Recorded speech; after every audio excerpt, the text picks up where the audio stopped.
Good morning. Happy Thursday. Hope everybody's well. It's a beautiful day here in Connecticut. I could just feel spring is about to burst. So there's two things I wanted to talk about today. One is regarding technique, and one is we're going to talk a little bit about color, and particularly black, and using black in design, whether you're designing a piece of artwork, a piece of furniture, or an entire space like a room or an exterior space. But I got a bunch of questions about buffing, believe it or not, about buffing wax. So I wanted to show you some pieces that I've buffed and some that I just did that I haven't buffed yet. So here's a piece. Now I hope you can see, there we go, that shine. So this is painted in a graphite color, and it just has a coat of clear wax on it, and I buffed it. And you can see you can get a really nice shine with that. My dining room table, which is white, is waxed. And what I do is, because this is another question I got about waxing, using wax on surfaces that are used a lot.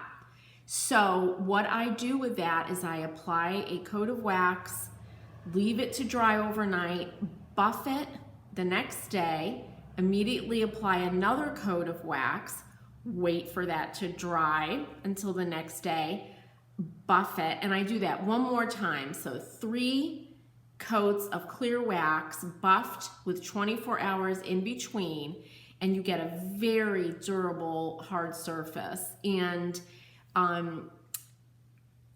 would say I re-wax my table about once a year, maybe.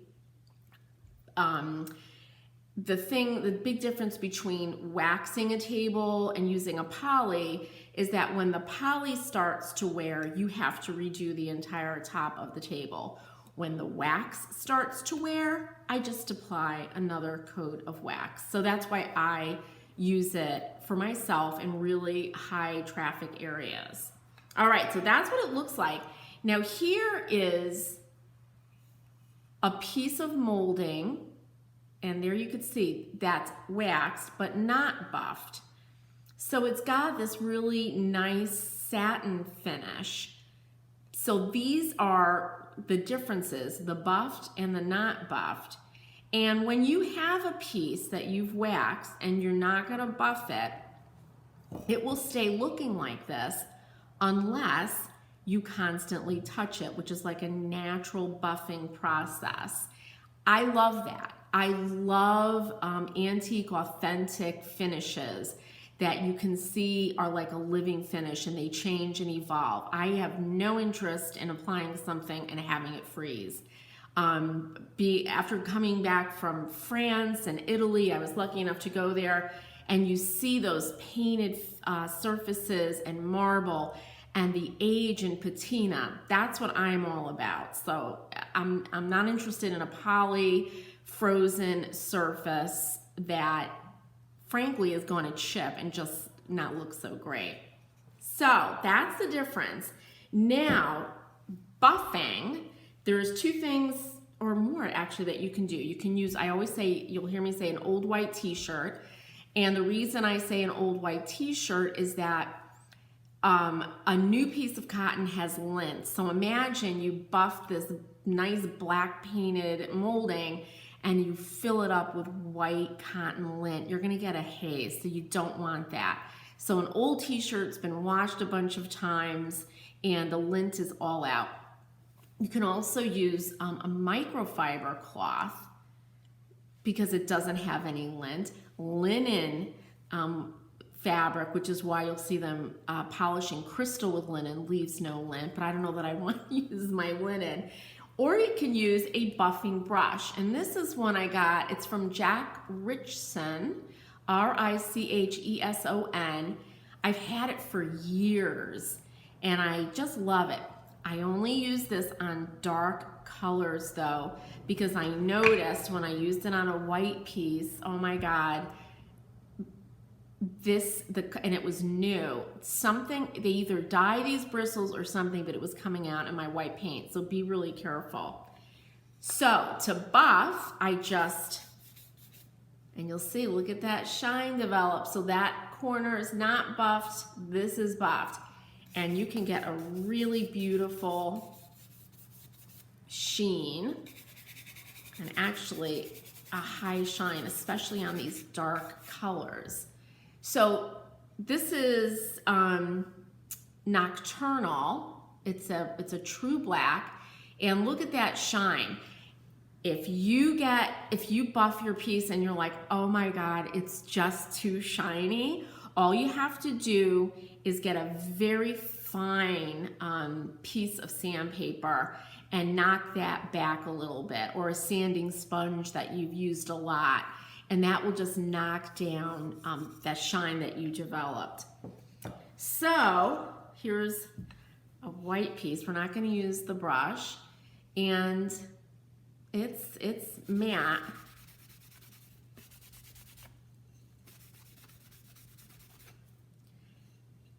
And it's hard to see here, but I got the same amount, there we go, same amount of sheen on that white piece.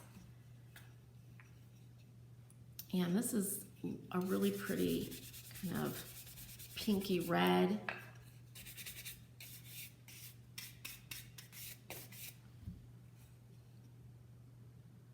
And you do get a beautiful sheen. And if you use an electric buffer, you can really polish to a high shine. So there's a blue, and I have one more here. You'll also, it feels different.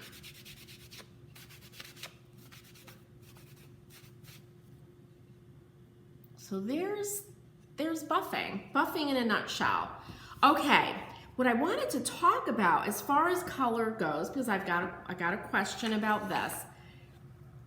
They wrote me, they said, Jane, my piece looks really blah, and I don't know what to do about it. It was a beautiful server, like a buffet, and it was done in all very neutral colors, added in some, maybe, I think it was like a linen color paint with white wax, and it looked like a cold bowl of oatmeal, you know. It was flat.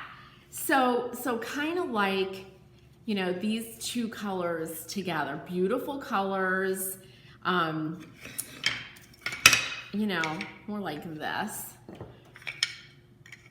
And what I said is change out the hardware or use something like Rub and Buff in black and put some black hardware on there, and that's really gonna liven up that piece. So watch what happens when I add some black to this palette. It just pops, and just even a little bit just really gives it some life. So if you find that you're creating something and it's just falling flat and you're like, man, this just doesn't have life, what do I need to do here? Add a little bit of black, or to test it, get some black candlesticks and maybe a black, I don't know, a pot or something at the bottom, and see if that changes the feel of that piece, that palette that you've created. You can do this also with color. You could do it with anything, frankly. And I actually, the first time I heard about this, and I realized I'd been living with it my whole life. My grandfather was a blacksmith, so in every room there were wrought iron pieces, tables, candlesticks, all over the place.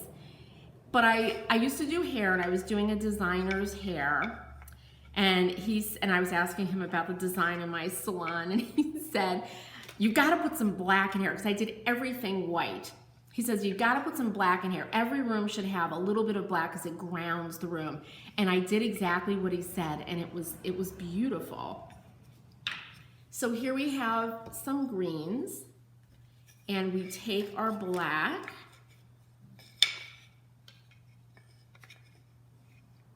and you see what that does. You know, even just a little bit. It just makes it pop in a way. It makes it really sharp. And like he said, it grounds a design or a room. So, of course, I have to grab my Milieu magazine. I love this.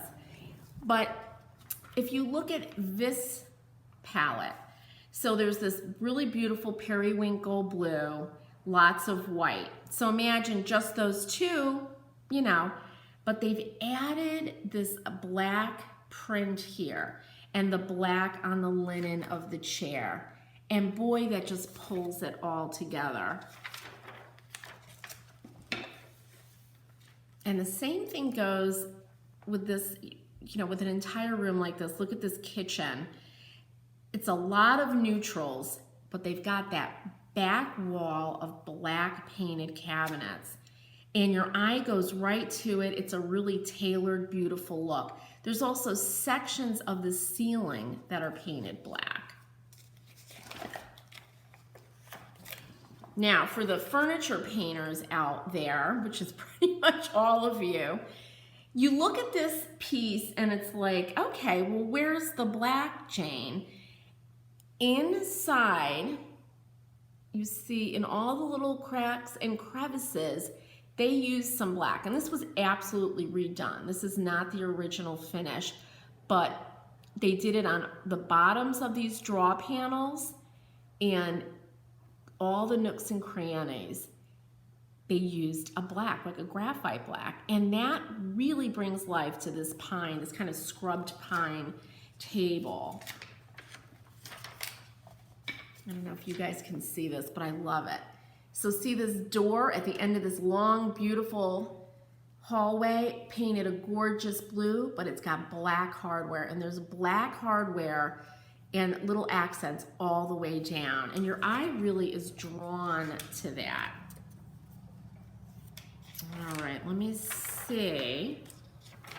I had some great, you can always get a pair of wonderful black glasses like this. That really makes a statement.